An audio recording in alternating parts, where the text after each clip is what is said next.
Elles boulogent souvent, se déforment parfois, mais peu importe. Les vestes en laine restent irrésistibles et ça tombe bien.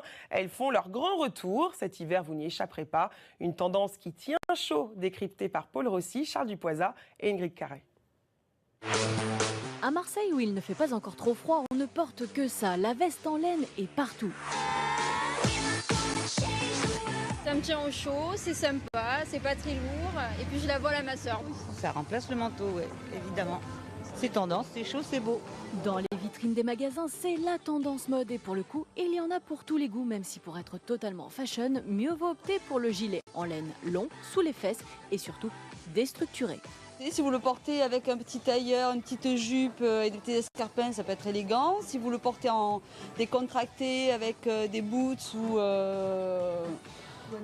un jean et des petits baskets, ça peut être pantouflard. Pantouflard, voire très sexy à la façon de Rihanna dans son dernier clip. Les hommes ne sont pas en reste, eux aussi portent la veste en laine avec classe. Regardez comme il est beau, c'est chaud, regardez l'intérieur. Alors bien sûr, le cardigan version grosse maille, on le portait déjà dans les années 70.